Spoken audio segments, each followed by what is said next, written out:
नमस्ते।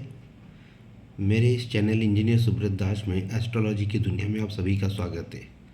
आज हम लोग चलते हैं कक्षा 17 ग्रहों की उच्च और नीच राशियों के बारे में। अच्छा, ये उच्च और नीच राशि क्या होती है? उच्च और नीच राशि यानी कि मान लीजिए आपको अगर कोई सब्जेक्ट टीचर ढूंढना है, यानी पढ़ाई को ले लीजिए आप, कि अगर कोई साइंस टीचर हो और उसे आप अब जाके आप इतिहास भूगोल के बारे में पूछेंगे तो शायद वो इतना अच्छा नहीं बता पाएगा।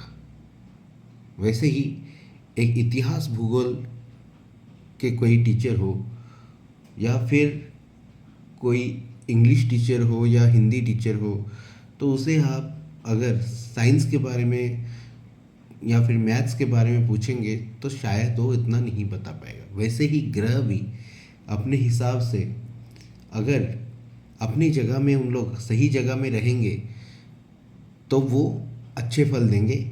उसको उच्च राशि कहते हैं। जहाँ पे जिस घर में वो अच्छे फल देते रहते हैं उसको हम उच्च का राशि कहते हैं, और जिसमें उनका फल इतना ज़्यादा नहीं दे पाते उसे हम लोग नीच राशि कहते हैं। तो यहाँ पे हमारे जो ग्रह हैं आपको तो पता ही है, सूर्य, चंद्र, मंगल, बुध, गुरु, शुक्र, शनि, राहु और केतु। तो यहाँ पे हमने लिखा है स्वराशि, मूल त्रिकोण राशि और उच्च और नीच राशि। तो पहले ही हमने बता दिया था मूल त्रिकोण राशि के बारे में। तो मूल त्रिकोण राशि एक ऐसी राशि, मतलब मूल त्रिकोण राशि एक ऐसा घर है जैसे कि जहाँ पे उस ग्रह को अच्छा महसूस होता है। वह जैसे कि मैंने आपको पहले ही बता चुका था, मान लीजिए आपके दो ठिकाने हैं या फिर दो घर हैं, उनमें से आपको रहना कौन से घर में ज़्यादा पसंद होता है? वह तो मूल त्रिकोण राशि स्वराशि तो उनका अपना घर है, और ये मूल त्रिकोण राशि जो घर है जहाँ पे उस ग्रह को रहना और भी अच्छा लगता है। तो अब चलिए, सूर्य की यहाँ पे मैंने नंबर के हिसाब से लिखा है, तो आपको नंबर के हिसाब से अभी पढ़ना है। अगर आपको किसी के जातक के बारे में अगर कुछ बोलना है तो उसको आप नंबर के हिसाब से ही बोलिएगा। तो सूर्य का जो स्वराशि है वो 5 है, वह यानी सिंह, और मूल त्रिकोण राशि भी सिंह है। उनके उच्च राशि कौन है? उच्च राशि वो उच्च कहाँ पे होते हैं? मेष में होते हैं। और नीच कहाँ पे होते हैं? तुला में होते हैं। वैसे चंद्र के स्वराशि है 4, यानी कि कर्क राशि, और मूल त्रिकोण राशि है उनका कौन सा? वृष राशि। और उच्च भी वो वृष राशि में ज़्यादा अच्छा फल देते हैं। और नीच कहाँ पे होते हैं? वो वृश्चिक राशि में नीच के हो जाते हैं। वैसे मंगल की 2 राशि हैं स्वराशि, 1 और 8। 1 है मेष राशि और 8 है आपके वृश्चिक राशि। लेकिन मूल त्रिकोण राशि कौन सी है? 1 है, यानी कि मेष राशि। और उच्च कहाँ पे, वो अच्छा फल कहाँ पे देते हैं? मकर राशि में। और नीच कहाँ पे हो जाते हैं? कर्क राशि में। वैसे ही बुध के दो घर है, यानी कि 3 और 6, यानी कि मिथुन और आपके कन्या राशि। लेकिन मूल त्रिकोण राशि वो अच्छे मतलब फल देते हैं 6 नंबर में। उच्च के भी 6 में ही रहते हैं। और नीच कहाँ पे हो जाते हैं? 12 नंबर, यानी कि मीन राशि में। गुरु के भी 2 घर है, 9 और 12। 9 यानी कि धनु राशि और 12 यानी कि मीन राशि। लेकिन उनके मूल त्रिकोण राशि कौन सी है? 9 नंबर, यानी कि धनु राशि। और वो उच्च के कहाँ पे होते हैं? कर्क राशि में, यानी कि 4 नंबर। और नीच कहाँ पे हो जाते हैं? 10 नंबर, यानी कि मकर राशि में। शुक्र के भी 2 ही राशि हैं, 2 और 7, यानी कि वृष और तुला। लेकिन मूल त्रिकोण राशि कौन सी है उनकी? तुला राशि। और उच्च वो कहाँ पे उच्च हो जाते हैं? मीन राशि में उच्च हो जाते हैं। नीच कहाँ पे होते हैं? 6 नंबर, यानी कि कन्या राशि में। वैसे ही शनि के भी 2 ही घर है, 10 और 11। 10 होता है मकर और 11 होता है कुंभ। और मूल त्रिकोण राशि उनके कौन से हैं? कुंभ हैं। उच्च कहाँ पे होते हैं? उच्च वो देते हैं तुला राशि में। और नीच कहाँ पे हो जाते हैं? मेष राशि में। राहु और केतु की कोई स्वराशि नहीं होती, लेकिन उनकी मूल त्रिकोण राशि, राहु की मूल त्रिकोण राशि 4 नंबर, यानी कि कर्क राशि होती है। और केतु की मूल त्रिकोण राशि 10 नंबर, यानी कि मकर राशि होती है। अब ये तो हो गए। अब ये जो ग्रह जहाँ बैठते हैं उनकी कितनी दृष्टियाँ रहती है।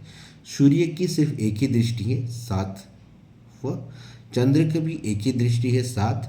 यानी कि वो रहने के बाद वो किस भाव से, मतलब वो अपने घर से कैसे देखते हैं। जैसे कि यहाँ पे मैंने आपको एक समझाया, देखिए यहाँ पे सूर्य है मान लीजिए, तो सूर्य यहाँ पे बैठ के वो कौन से घर को देखते हैं, 7 नंबर।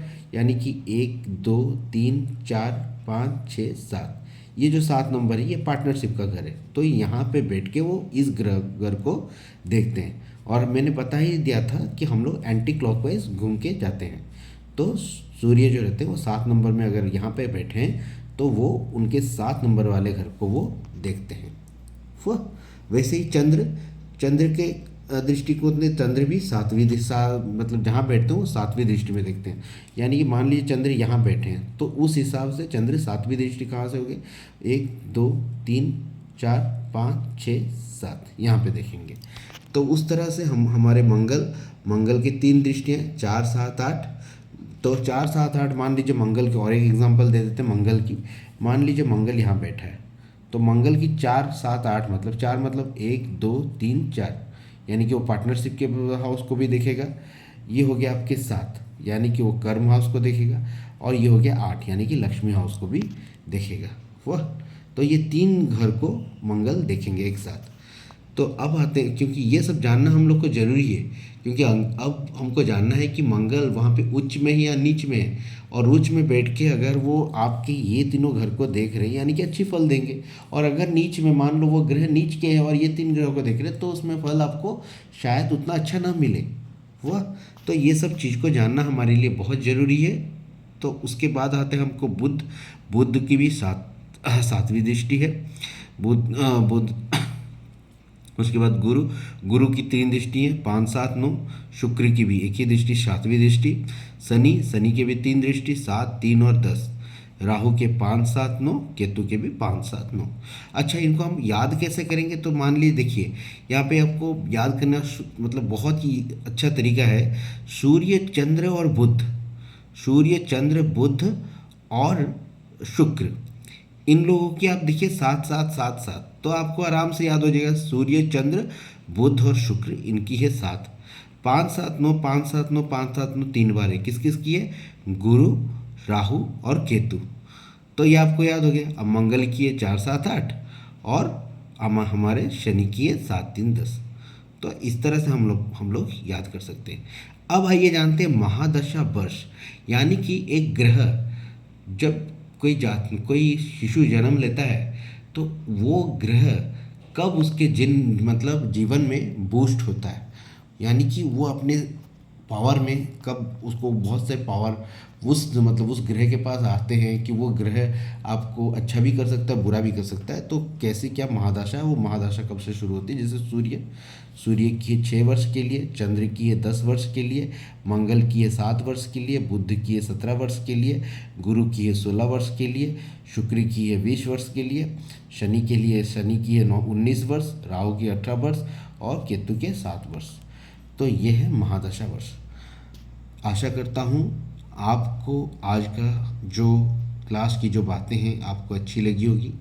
और अगर अच्छी लगी है तो मेरे इस चैनल को ज़रूर सब्सक्राइब कीजिए और एक सुंदर से लाइक ज़रूर कीजिएगा। धन्यवाद। जय जगन्नाथ, जय श्री राम, जय हिंद।